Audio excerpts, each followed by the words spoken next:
Que el Dios Todopoderoso, el Dios Altísimo de los cielos le bendiga, queridos amigos y hermanos. Un saludo de parte de la Iglesia Evangélica La Vid Verdadera desde Panamá a todos aquellos hermanos que se reúnen cada domingo para escudriñar la Sagrada Escritura. Saludo hasta Norteamérica, Suramérica, Centroamérica y hasta donde llegue esta señal de este video. Saludo muy especial para este tiempo que la humanidad celebran el tiempo navideño, la Navidad la celebran muchas personas en el mundo. Sabemos que Cristo, nuestro Salvador, no nació para esta fecha de diciembre, ¿no? Como ya hemos enseñado anteriormente en otro estudio, hemos explicado, es una fecha que fue tomada por Constantino y que transforma las fiestas paganas en cristianas. Pues todo cristiano debemos estar claros y debemos celebrar siempre la Navidad. Debemos celebrar la Navidad, pues celebramos siempre a nuestro Salvador, que es nuestro Redentor, el que nos compró a precio de sangre para que podamos estar juntamente con Él y por la eternidad. Somos parte de esa iglesia, de esa novia que el Señor viene muy pronto a buscar. Así que, hermano, todo cristiano debe aprovechar y seguir predicando el Evangelio, anunciando las buenas nuevas. La palabra de Jesucristo son claras, ¿no? Él es el camino, la verdad y la vida, y nadie va al Padre si no es por Él. Todo cristiano debe celebrar siempre la Navidad. No es en el sentido pagano como lo celebran muchas personas, como que son fiestas solamente, o que son intercambios de regalo, o a ver quién es el mayor dador, o a ver quién es el que dona. No, estas celebraciones no son el objetivo. El objetivo es recordar la llegada de ese Mesías, nuestro Salvador. Jesucristo es nuestro Redentor. Él está ahí esperando que entremos, pues Él nos ha abierto la puerta para llegar al cielo. Así que, hermano, sin más preámbulo, tú sabes que este es un canal que no es de fines de lucro. Aquí no lucramos con la palabra de Dios. No te vendemos nada, no te pedimos que nos mandes dinero.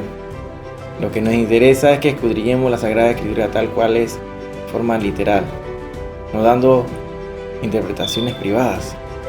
Tratamos de explicarte verso por verso, y estamos en este estudio del libro de Apocalipsis, la revelación de Jesucristo, que ya llevamos 37 partes.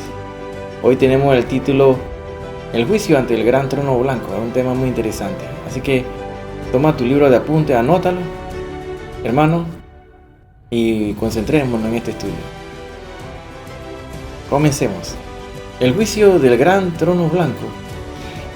El juicio que se describe en este pasaje es el último de toda una serie de juicios que tendrán lugar en el futuro. A diferencia de los otros juicios, los cuales ocurren antes del milenio y tienen que ver con los justos, este juicio tiene un lugar al final y tiene que ver con los impíos. Busquemos rápidamente ahí lo que dice el libro de Apocalipsis, capítulo 20, en el verso 11, la cual dice así: vi un gran trono blanco y el que estaba sentado en él, delante de él, ¿no? El cual huyeron la tierra y el cielo. Ningún lugar se encontró para ellos. Ahora, hay varias referencias bíblicas que indican que los cielos y la tierra, tal como ahora existen, van a ser destruidos. Esto lo confirma este versículo, cuando dice que ante la presencia del gran trono blanco huyeron la tierra y el cielo.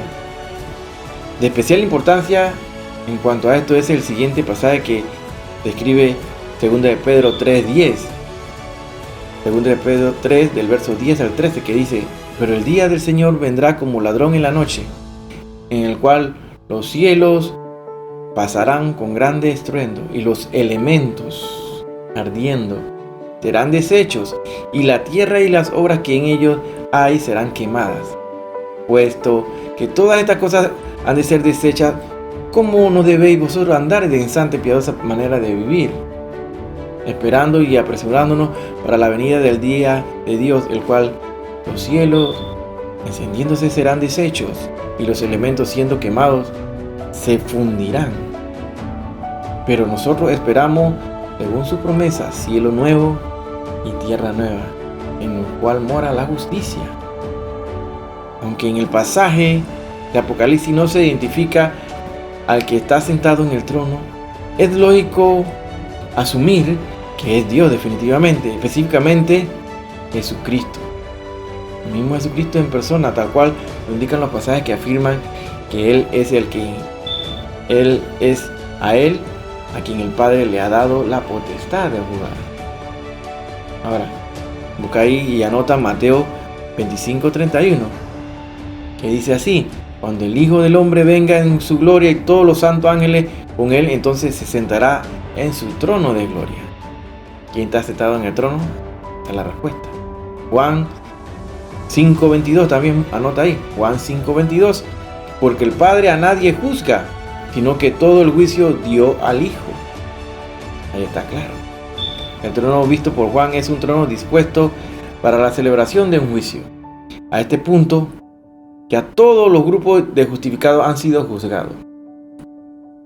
Por lo tanto, los que están a punto de comparecer ante el trono blanco son los impíos de todas las épocas. Dice así Apocalipsis 20:11: vi un gran trono blanco, al que estaba sentado en él, de delante del cual huyeron la tierra y el cielo, y ningún lugar se encontró para ellos. Pues este es el juicio que se denomina aquí el juicio ante el gran trono blanco. Estamos leyendo de Apocalipsis capítulo 20, de los versos 11 al 15. Después de que el diablo fuera juzgado, le toca ahora el turno a los hombres rebeldes que le siguieron, pero no solo a ellos, porque como veremos a continuación, todos los 5 versos resucitarán a fin de comparecer ante Dios en el gran trono blanco. Es realmente un pasaje muy serio y trágico, porque será un juicio definitivo ante el más alto tribunal que se pueda encontrar en todo el universo, y por lo tanto su veredicto será inapelable. Pasemos a describir lo que es el gran trono blanco. Juan comienza describiendo una escena que por su majestad y solemnidad le causa una fuerte impresión. Dice así: y vi un gran trono blanco. Aunque lo que sin duda hacía grande a este trono era la majestad del juez que lo ocupaba, y la importancia y la trascendencia de las decisiones que en él se tomaban. En cuanto al color blanco del trono, una vez más, debemos pensar en que es usado como un símbolo de la santidad, pureza y justicia que en él se manifestaba. Ahora bien, ¿quién era el que estaba sentado en él? En el versículo ya lo leímos anteriormente. Se nos dice que los que comparecían ante el gran trono estaban de pie ante Dios. Dice así, lo que leímos. Por lo tanto, debemos concluir que el juez es Dios mismo. Sin embargo, otras partes de la escritura sabemos que hacen referencia a este juicio, en donde el juez es el mismo Hijo de Dios, el Señor Jesucristo. Puedes buscar y anotar ahí Mateo 25, del verso 31 al 46, también Juan 5:22, el libro de los Hechos, capítulo 10, verso 42, Hechos 17, del 30 al 31, Romanos 2:16. También puedes buscar 2 de Timoteo, capítulo 4, verso 1. Y vemos qué es lo que nos dice Mateo al respecto. Dice así el libro de Mateo en el capítulo 25, del 31 al 46. Si lo podemos leer y búscalo ahí rápidamente en la Biblia. Mateo 25, del 31 al 46 dice: cuando el Hijo del Hombre venga en su gloria y todos los santos ángeles con él, entonces se sentará en su trono de gloria, y serán reunidas delante de él todas las naciones, y apartará los unos de los otros, como aparta el pastor las ovejas de los cabritos. Y pondrá las ovejas a su derecha y los cabritos a su izquierda. Entonces el rey dirá a los de su derecha: venid, bendito de mi Padre, heredad del reino preparado para vosotros desde la fundación del mundo. Porque tuve hambre y me diste de comer, tuve sed y me diste de beber, fui forastero y me recogiste, estuve desnudo y me cubriste, enfermo y me visitaste, en la cárcel y viniste a mí. Entonces los justos Le responderán diciendo: Señor, ¿cuándo te vimos hambriento y te sustentamos, sediento y te dimos de beber? ¿Cuándo te vimos forastero y te recogimos, o desnudo y te cubrimos? ¿O cuándo te vimos enfermo en la cárcel y vinimos a ti? Y respondiendo el rey les dirá: de cierto os digo que en cuanto lo hiciste a uno de estos mis hermanos más pequeños, a mí me lo hiciste. Entonces dirá también a los de la izquierda: apartados de mí, malditos, del fuego eterno preparado para el diablo y sus ángeles, porque tuve hambre, no me diste de comer, tuve sed, no me diste de beber, fui forastero y no me recogiste, estuve desnudo y no me cubriste, enfermo y en la cárcel y no me visitaste. Entonces también ellos le responderán diciendo: Señor, ¿cuándo te vimos hambriento, sediento, forastero, desnudo, enfermo o en la cárcel y no te servimos? Entonces le responderá diciendo: de cierto os digo que en cuanto no lo hiciste a uno de estos más pequeños, tampoco a mí me lo hicisteis.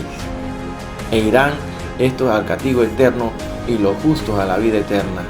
Porque el Padre a nadie juzga, sino que todo el juicio dio al Hijo. Así lo leímos en Juan 5:22. Miremos lo que dice el libro de los Hechos. Pero Dios, habiendo pasado por alto los tiempos de esta ignorancia, ahora manda a todos los hombres en todo lugar que se arrepiente, por cuanto ha establecido un día en cual juzgará al mundo con justicia por aquel varón a quien designó, dando fe a todo con haberle levantado de los muertos. Eso queda en el libro de los Hechos, capítulo 17, del verso 30 al 31. Definitivamente es Jesucristo quien juzgará. En el día en que Dios juzgará por Jesucristo los secretos de los hombres, conforme a mi evangelio. Así lo dicta el libro de los Romanos, capítulo 2, verso 16. Pablo en su carta a Timoteo deja en claro quién será el que juzgará a los vivos y a los muertos. Así dice 2 Timoteo capítulo 4, verso 1. Te encarezco delante de Dios y del Señor Jesucristo, que juzgará a los vivos y a los muertos en su manifestación y en su reino. La presencia del que está sentado en el trono es tan impresionante que delante de él huyeron la tierra y el cielo, y ningún lugar se encontró para ellos. Ponte a pensar, van a ser destruidos. Ahora bien, si resulta que no se encontró lugar para la tierra y el cielo, lo más probable es que fueran completamente desaparecidos, van a ser destruidos totalmente, porque dice que serán desde los elementos, a la misma partícula, el átomo, desde el átomo que forma las cosas, van a desaparecer los elementos. La desaparición total de la antigua creación es necesaria para luego crear un cielo nuevo y una tierra nueva. Búsquelo ahí, Apocalipsis 21, verso 1. Recordemos que no solo el hombre fue afectado por el pecado, sino que la misma creación recibió también la maldición de Dios por su culpa. Esta es la razón por la que debe ser totalmente destruida. Por lo tanto, si en este momento ya no existen los cielos y la tierra, entonces debemos suponer que el gran trono blanco debe estar situado en algún sitio fuera de nuestro mundo, probablemente en el cielo. En Apocalipsis 20, del 12 al 13, dice así: vi un trono blanco y el que estaba sentado en él, delante del cual huyeron la tierra y el cielo, y ningún lugar se encontró para ellos. Y vi a los muertos, grandes y pequeños. Hacemos esta parte importante. Y vi a los muertos, grandes y pequeños, de pie ante Dios. Y los libros fueron abiertos, y otro libro fue abierto. Habla ya de dos libros, el cual es el libro de la vida. Y fueron juzgados los muertos por las cosas que estaban escritas en los libros, según sus obras. Y el mar entregó los muertos que habían en él. Y la muerte y el Hades, otros dos personajes, la muerte y el Hades, entregaron los muertos que habían en ellos y fueron juzgados cada uno según sus obras. Los muertos van a resucitar para comparecer un juicio. ¿Quiénes son los que van a ser juzgados entonces? Aquí entonces ahora la atención de Juan se dirige hacia los que estaban delante del trono. Así lo dice: y vi a los muertos, grandes y pequeños, de pie ante Dios. Todo ante Dios de pie. ¿Quiénes son las personas a las que se hace referencia aquí? Entendemos que son muertos espirituales, es decir, inconversos. Todos ellos resucitarán para comparecer ante el trono de Dios. Creemos que entre ellos no habrá creyentes, porque estos ya habrán resucitado en la primera resurrección, ya sea en el arrebatamiento o al comienzo del milenio. Pero sabemos que en el arrebatamiento, ¿quiénes son los que van a resucitar primero?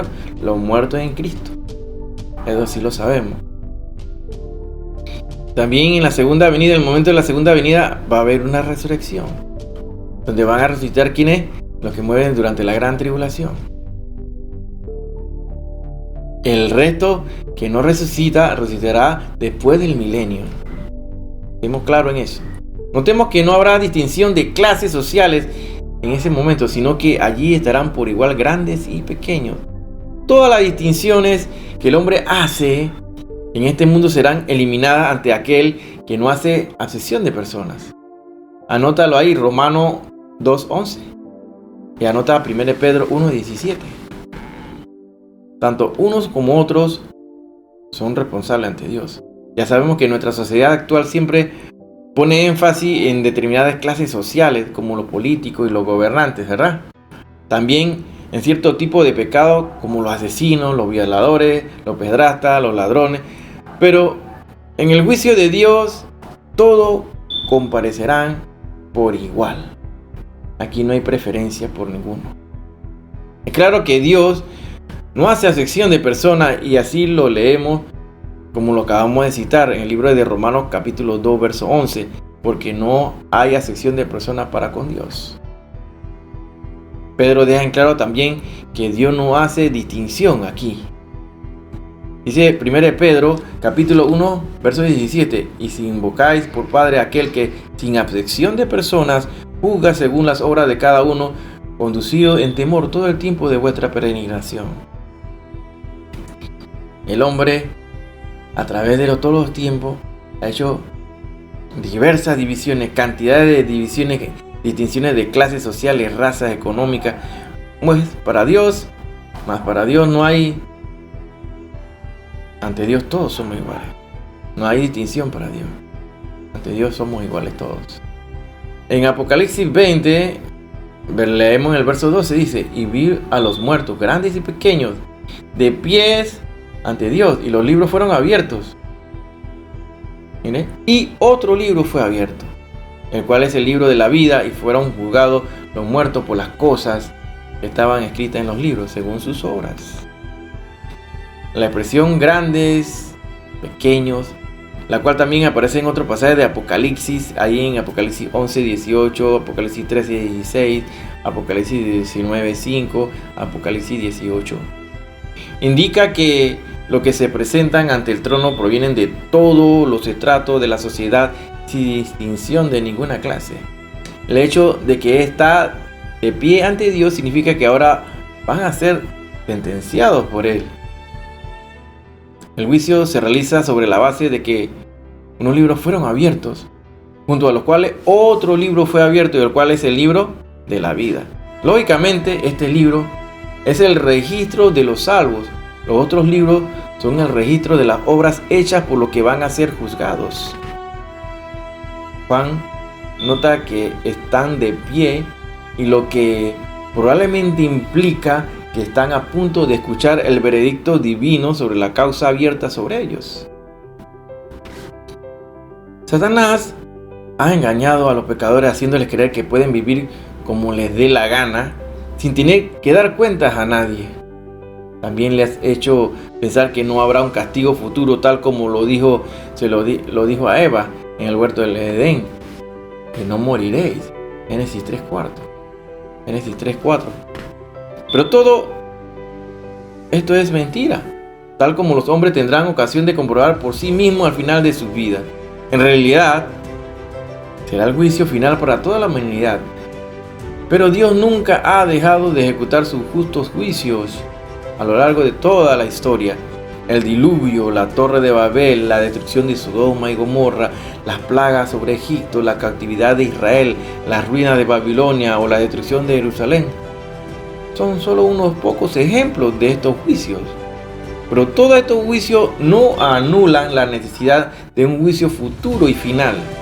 No toda la maldad de los hombres ha tenido su justa retribución en esta vida. Por el contrario, muchos hombres malvados han disfrutado de poder y bienestar durante toda su vida. Este ha sido uno de los grandes problemas de los creyentes durante siglos, porque parecía que la justicia divina quedaba entredicho. Pero la justicia perfecta de Dios se va a manifestar en este día del juicio final. ¿Sobre qué base van a ser juzgados estos? Entonces, el juicio comienza abriendo los libros. Así dice la palabra de Dios, y los libros fueron abiertos. Ahora bien, ¿a qué libro se refiere? Debemos notar que se menciona aquí dos clases de libros. Por un lado, un libro en el que están registradas todas las obras humanas. Fueron juzgados los muertos por las cosas que estaban escritas en los libros, según sus obras. Así dice la palabra de Dios. No hay nada que se pueda esconder de los ojos de Dios.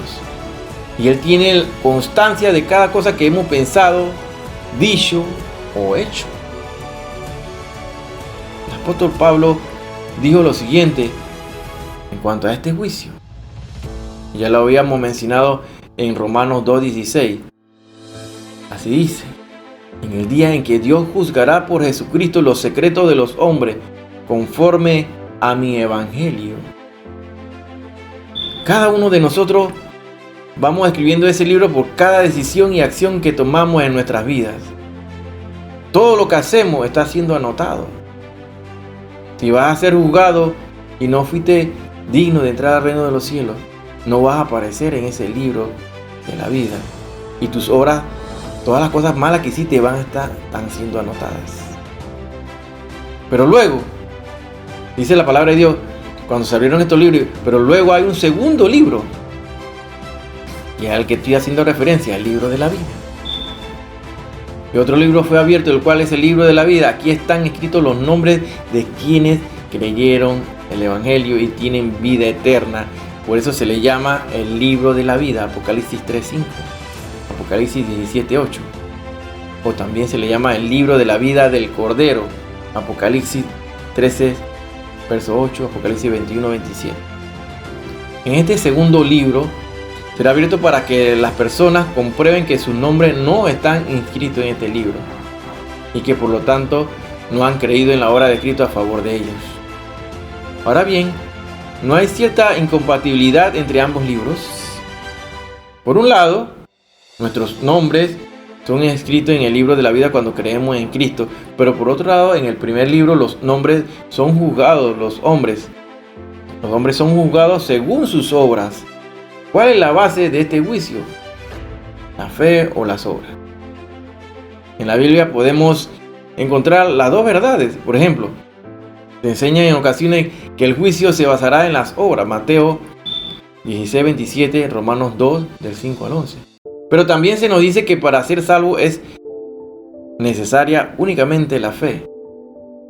Así lo buscamos en el libro de Juan 3:16, Juan 5:24. Ambas verdades son complementarias, porque según el razonamiento bíblico, lo que hacemos pone de manifiesto lo que somos.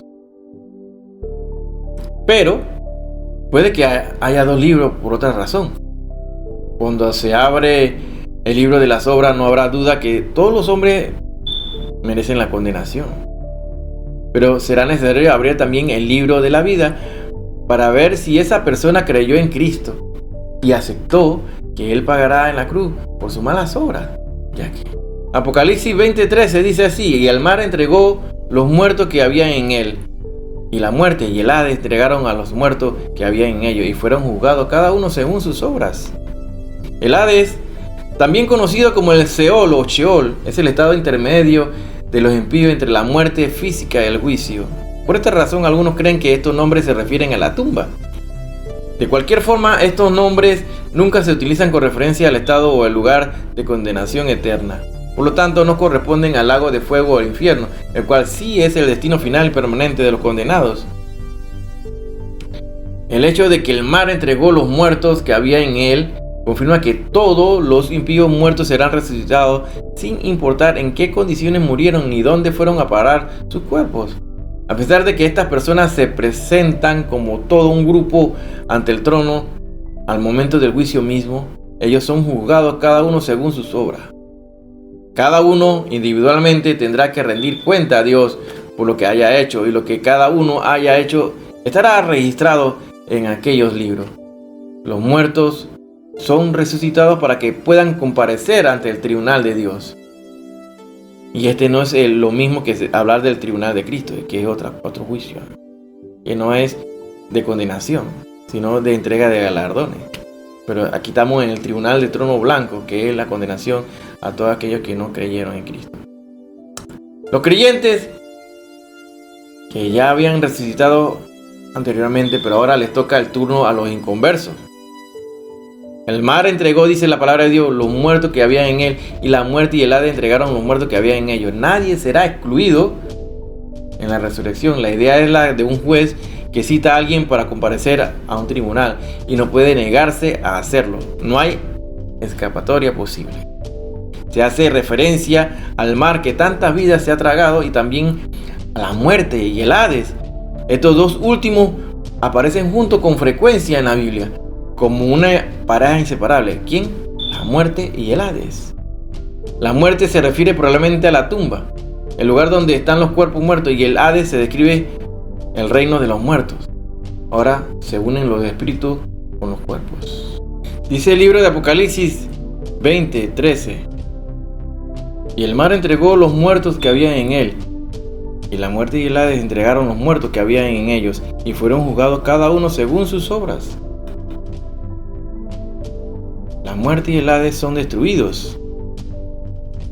Me dice estos dos enemigos grandes, la muerte y el Hades.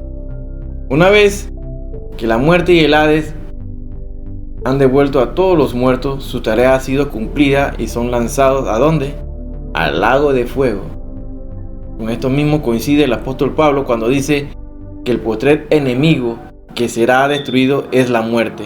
1 Corintios 15:26 lo dice así. 1 Corintios 15:16. Tanto la muerte como el Hades son fuerzas malignas, producto del pecado, por lo tanto, son arrojadas al mismo lugar donde ya estaba la bestia, el falso profeta y el diablo. Así lo puedes buscar en el libro de Apocalipsis, capítulo 19:20, Apocalipsis 20:10. En toda la Biblia, la muerte física se presenta como una calamidad aborrecible, es la justa retribución a la rebeldía humana. Pone al descubierto la enorme miseria a la que llega el hombre pecador, mientras la enseñorea del hombre es la mayor y la más temible de sus desgracias. Es por esta razón que debe ser destruida. Ninguno de los que se presentan a este juicio es absuelto. Cada uno es hallado culpable y merecedor de ser lanzado al lago de fuego. El fundamento para este veredicto es que ninguno de ellos se halló inscrito en el libro de la vida. Esto pone en evidencia el hecho de que no importa qué cantidad o tipo de obras estén registradas en esos libros, si la persona está inscrita en el libro de la vida, no será sentenciada. Pero lógicamente, si estos hubieran estado inscritos allí, entonces no habría tenido que comparecer a este juicio. La realidad de la condenación eterna no aparece solamente en este pasaje de la Escritura. De hecho, el Señor Jesús habló de esto en repetidas ocasiones durante su ministerio terrenal. Búscalo ahí en Mateo 13:42, Mateo 25:41 y Mateo 46. En Mateo 13, del verso 41 al 42, dice así la palabra de Dios: enviará el Hijo del Hombre a sus ángeles y recogerán de su reino a todos los que sirven de tropiezo y a los que hacen iniquidad. Y en el verso 42 dice: y los echará en el horno de fuego. Allí será el lloro y el crujir de dientes. En el mismo libro de Apocalipsis se anuncia que los que reciban la marca de la bestia durante la gran tribulación irán al castigo eterno. Ellos no tienen escapatoria. Aquel que se marque, ya no hay vuelta para atrás, está condenado automáticamente. Él ya tiene su boleto para el lago de fuego. En Apocalipsis 14, del 9 al 11, dice así: y el tercer ángel lo siguió, diciendo a gran voz: si alguno adora a la bestia a su imagen y recibe la marca en su frente o en su mano, él también beberá del vino de la ira de Dios, que ha sido vaciado puro en el cáliz de su ira, y será atormentado con fuego y azufre delante de los santos ángeles y del Cordero. Y el humo de su tormento sube por los siglos de los siglos. Y no tiene reposo de día ni de noche los que adoran a la bestia y a su imagen, ni nadie que reciba la marca de su nombre. La palabra de Dios es clara. Dice así en Apocalipsis 20:15: y el que no se halló inscrito en el libro de la vida fue lanzado al lago de fuego. Estas palabras son muy importantes y son duras, hermano. El que no se halló inscrito en el libro de la vida fue lanzado al lago de fuego, el destino eterno de los pecadores. La muerte física en la tierra es temporal y es considerada aquí como la primera muerte, pero el lago de fuego es definitivo y eterno. Esta es la muerte segunda. Esta segunda muerte tiene lugar después de la resurrección. Por lo tanto, los hombres volverán a tener su cuerpo, pero estarán muertos, porque estarán separados eternamente de Dios. Esta resurrección para condenación, de la que también habló el Señor Jesucristo en Juan 5:29, será terrible. Los hombres recibirán cuerpos que le durarán para siempre, pero cuerpos pecaminosos, sujetos al dolor y al sufrimiento. Como hemos visto, su destino final será ¿qué? El lago de fuego. Y el que no se halló inscrito, dice la palabra de Dios, en el libro de la vida, fue lanzado al lago de fuego.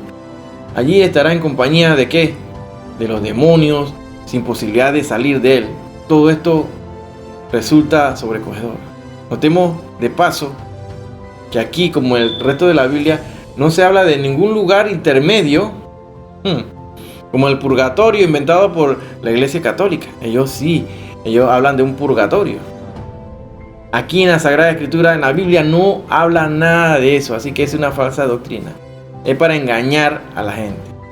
También se contradice claramente la enseñanza de los testigos de Jehová, que sostienen que la muerte acaba con la existencia de los incrédulos y que por lo tanto no hay ningún infierno. Oiga, señores, si Jesucristo fue el que habló más del infierno y está advirtiéndole a la gente de donde el gusano no muere, donde el castigo es eterno, donde el dolor, el sufrimiento es eterno para la eternidad.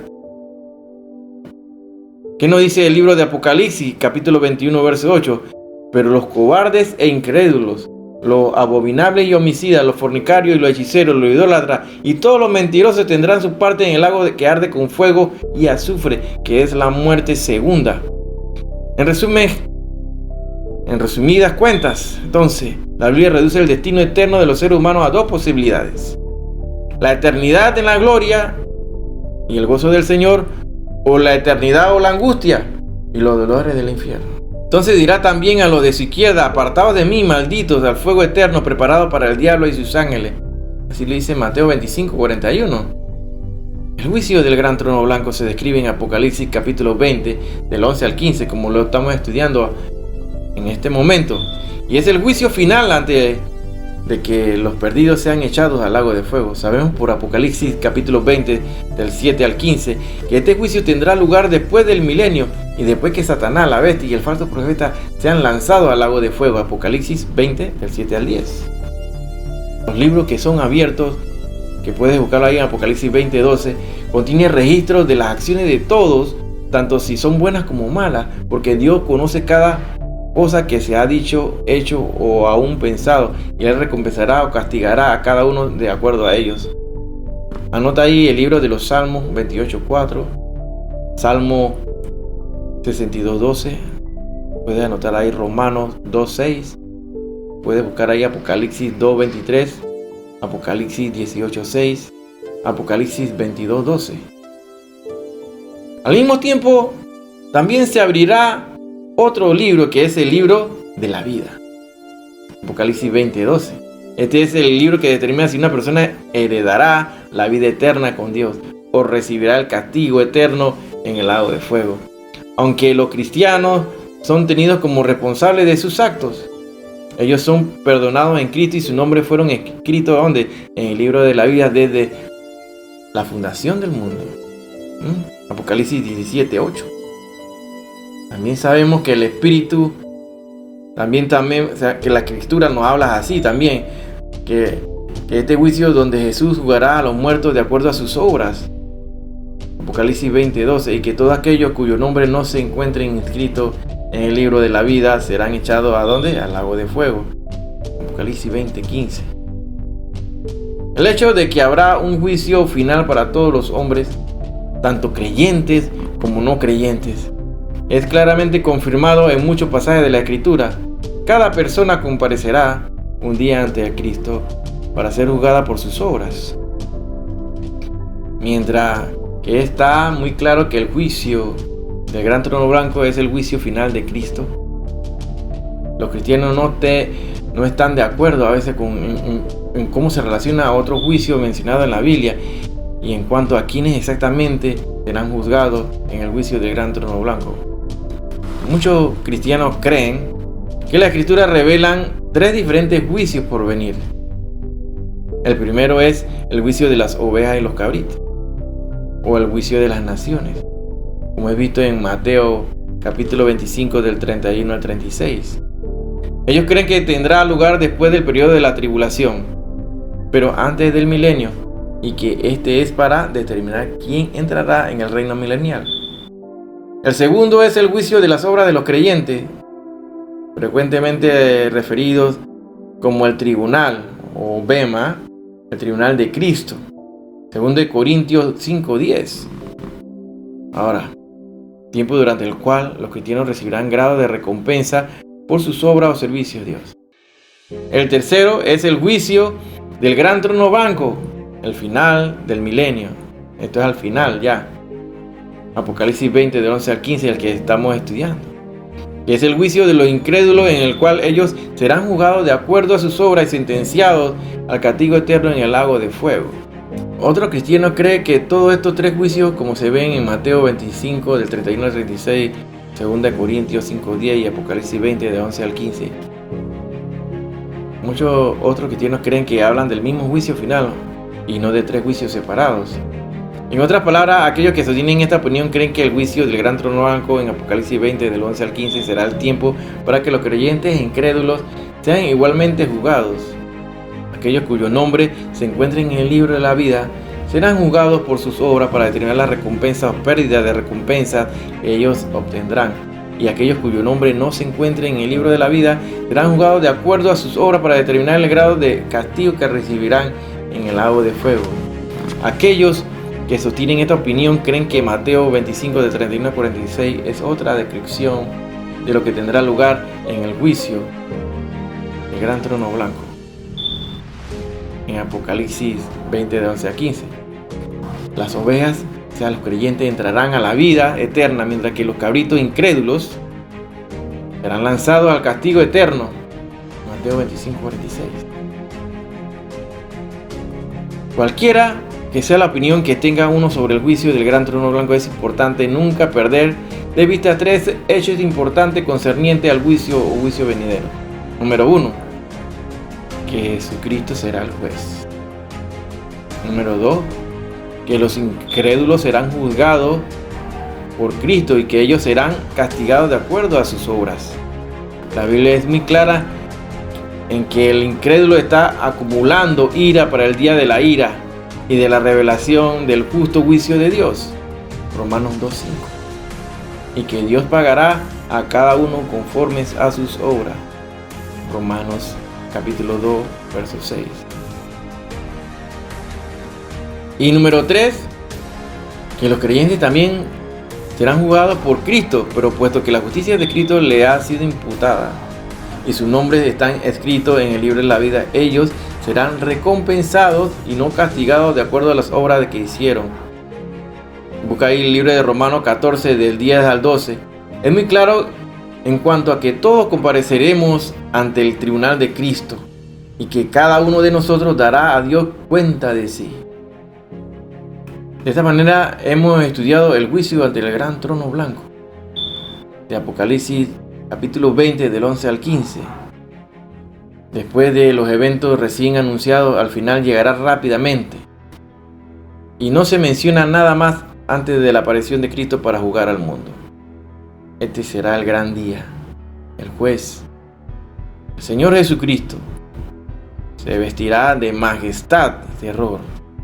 Las personas a juzgar son los muertos, pequeños y grandes, jóvenes y viejos, bajos y altos, pobres y ricos.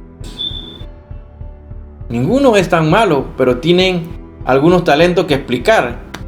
y ninguno tan bueno como para evitar tener que darles cuenta a Dios. No solo aquellos vivos en la venida de Cristo, sino todos los muertos. Hay un libro de recuerdos tanto para bien como para mal, y el libro de la conciencia del pecador. Aunque anteriormente era secreto, este libro se abrirá. Cada hombre recordará todas sus acciones pasadas, aunque hace mucho que olvidó muchas de ellas. Se abrirá otro libro, el libro de las Escrituras, la regla de la vida, representada el conocimiento del Señor, de su pueblo y su declaración de su arrepentimiento, fe y buenas obras, mostrando las bendiciones del nuevo pacto. Por sus obras los hombres serán justificados o condenados. Él probará sus principios por sus prácticas. Los justificados y absueltos por el Evangelio serán justificados y absueltos por el juez, y entrarán a la vida eterna, sin tener nada más que temer de la muerte, el infierno o los hombres malvados, porque todo esto se destruyen juntos. Esta es la segunda muerte, es la separación final de los pecadores de Dios. Que sea nuestra preocupación ver si nuestras Biblias nos justifican o condenan ahora, porque Cristo juzgará los secretos de todos los hombres según el Evangelio. Hasta aquí, hermano, es el estudio del día de hoy. Importante que estemos claros en esto del gran juicio final. Este es el último juicio. Se dará al final del milenio, del gobierno milenial de Cristo en esta tierra. En ese momento comparecerán todos aquellos impíos, incrédulos, que no creyeron en Cristo, que persiguieron a cristianos, que se dedicaron a hacer maldades y a mortificar la vida a los cristianos, a los verdaderos. En ese momento resucitarán el resto de todos aquellos que no habían resucitado, todos los muertos, comenzando desde el principio de la creación, desde que el hombre está aquí en esta tierra. Busquemos cada día más de Cristo, busquemos más de Dios, escudriñemos más la Sagrada Escritura, compartamos la palabra de Dios. Aprovechemos estos tiempos que el mundo está celebrando el nacimiento del Mesías, de Yeshua. Aprovechemos, aunque sabemos que no es la fecha real, pero aprovechemos para compartir el amor de nuestro Señor Jesucristo, compartiendo su palabra a tiempo y afuera de tiempo.